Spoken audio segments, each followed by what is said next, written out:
चीन से लगती सीमा पर अब कुछ होने वाला है बड़ा। भारत ने अचानक तैनात की मिसाइलें, टैंक और स्वार्म ड्रोन्स। भारत ने रातों रात तैनात किए स्वदेशी तकनीक वाले योद्धा।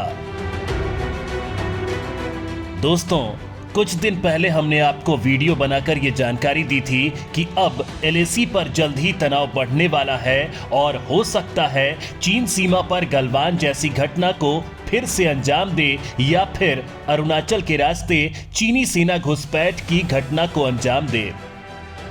दोस्तों, अब भारत की सुरक्षा एजेंसियों ने चीनी सेना को लेकर जबरदस्त खुलासा किया है कि चीनी सेना अब ऐसा ही कुछ करने वाली है और इसको लेकर भारतीय सेना ने अचानक ही रातों रात सीमा पर कई भारतीय हथियारों की तैनाती शुरू कर दी है।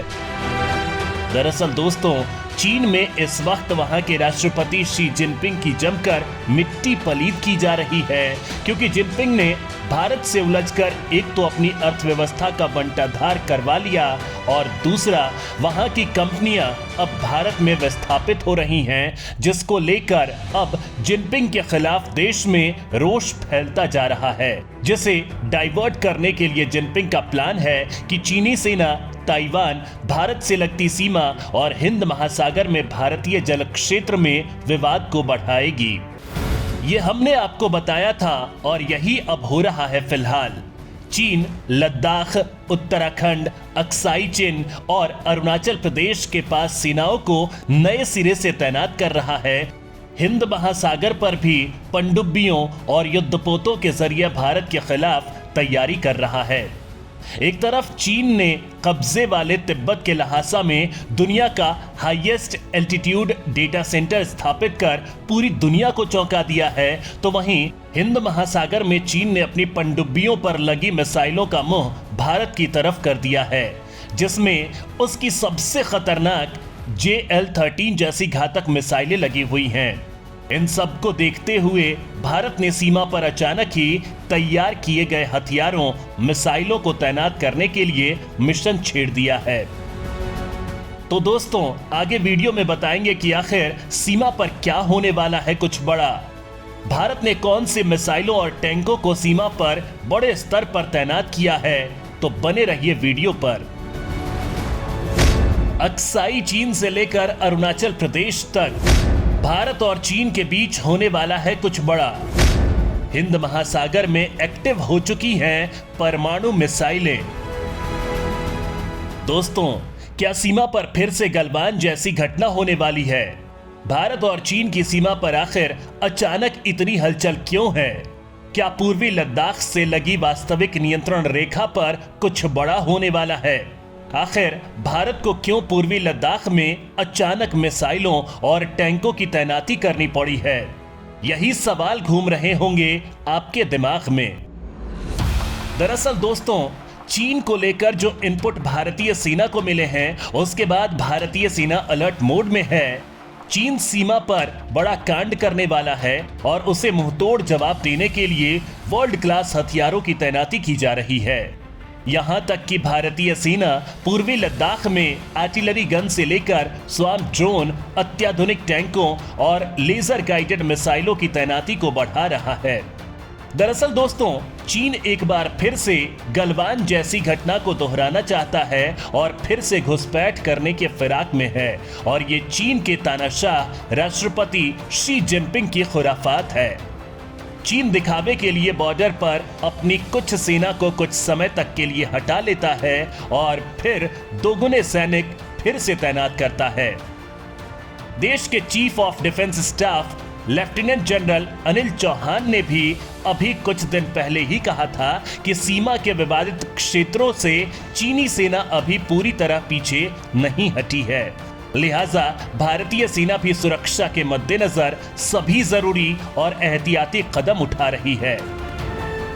इसके बाद से ही अब सीमा के विवादित क्षेत्रों में भारतीय सेना अपनी ताकत को बढ़ा रही है। चीन को लेकर सुरक्षा एजेंसियों की तरफ से यह दावा किया गया है कि चीन वास्तविक नियंत्रण रेखा पर भारत के विवादित क्षेत्रों में पूरी तरह अपना कब्जा जमाना चाहता है।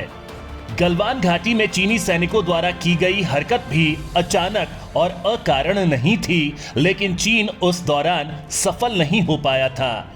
लगातार तीसरी बार चीन के राष्ट्रपति बनने के बाद शी जिनपिंग की ताकत अब और मजबूत हुई है, इसलिए वह विस्तारवादी नीति के तहत भारतीय सीमा से लगे विवादित क्षेत्रों पर कब्जा करना चाहते हैं। खुफिया रिपोर्ट के दावे के अनुसार चीनी सैनिक इसके लिए बार बार घुसपैठ की घटना को अंजाम दे रहे हैं। रक्षा विशेषज्ञों के अनुसार विदेशों की खुफिया रिपोर्ट के अलावा भारतीय सेना के पास भी इस तरह की खुफिया सूचनाएं हैं कि चीन गलवान जैसी किसी घटना को अंजाम देने के फिराक में है। इसलिए भारत भी उसी लिहाज से अपनी तैयारी और क्षमता को बढ़ा रहा है। अब चीन को भारत मुंहतोड़ जवाब देना चाहता है ताकि बार बार घुसपैठ करने की चीन हिम्मत भी न कर पाए। इसी उद्देश्य से पूर्वी लद्दाख में अत्याधुनिक और उन्नत युद्धक वाहनों के साथ सेना की संख्या भी भारत बढ़ा रहा है। एलएसी पर रातों रात जमा हुए अत्याधुनिक स्वदेशी हथियार। दोस्तों, चीन के कब्जे वाले तिब्बत के लहासा में बना दुनिया का हाईएस्ट एल्टीट्यूड डेटा सेंटर 31 अक्टूबर से शुरू हो चुका है। यह खबर सामने आते ही एनालिस्ट्स और ह्यूमन राइट्स एक्सपर्ट्स में डर पैदा हो गया है। उनका मानना है कि सेंटर के जरिए तिब्बतियों की निगरानी और पुलिसिंग बढ़ सकती है, क्योंकि इस सेंटर में तिब्बतियों के ब्लड सैंपल इकट्ठे कर लिए गए हैं। चीनी अधिकारी तिब्बत ऑटोनोमस रीजन में कई कस्बों और गांवों के लोगों का मनमाने ढंग से डीएनए कलेक्ट करके पुलिसिंग में बढ़ोतरी कर रहे हैं। वहीं इसके अलावा चीनी सेना पीपल्स लिबरेशन आर्मी ने अपनी 6 जिन क्लास पनडुब्बियों को लंबी दूरी वाली JL-3 इंटरकॉन्टिनेंटल बैलिस्टिक मिसाइलों से लैस कर दिया है। अमेरिका की कांग्रेशनल रिसर्च सर्विस का अनुमान है कि सबमरीन से लॉन्च की जाने वाली पुरानी बैलिस्टिक मिसाइलों JL-2 की रेंज 7,200 किलोमीटर थी, जिनसे चीनी तट के करीब से अलास्का के कुछ हिस्सों तक हमला किया जा सकता था। इससे भारत को भी खतरा हो रहा है। चीन की इन तमाम तरह की कोशिशों को देखते हुए भारत भी मुस्तैद हो गया है। वहीं चीन को देखते हुए भारतीय सेना भी खुद को लगातार ताकतवर बना रही है। भारतीय सेना को अत्याधुनिक देसी और विदेशी हथियारों से लैस किया जा रहा है, बात चाहे थल की हो, जल की हो या फिर नभ की। तीनों ही सेनाओं की बढ़ती ताकत और अत्याधुनिक उन्नत हथियारों की मौजूदगी से अब दुश्मन भी थर्राने लगा है। सक्रिय सैनिकों के मामले में भारत दुनिया की सबसे बड़ी चौथी सेना है। अभी भी भारत लगातार अपनी सैन्य क्षमता का विकास कर रहा है। पूर्वी लद्दाख में high frequency air defence system, अत्याधुनिक ड्रोन, लेजर गाइडेड अत्याधुनिक मिसाइलें, आर्टिलरी गन, अत्याधुनिक कार्बाइनें, FICV, बीहड़ों, पहाड़ी और दुर्गम क्षेत्रों के लिहाज से विकसित किए गए अत्याधुनिक टैंक, सर्विलांस की ताकत बढ़ाने के लिए नवीनतम हार्डवेयर इत्यादि से सेना को लैस किया जा रहा है, ताकि अगर चीन भूलकर भी किसी और बड़ी घटना को अंजाम देने की कोशिश करे तो उसे ऐसा सख्त जवाब दिया जा सके जिसके बारे में उसने कभी सोचा भी नहीं होगा।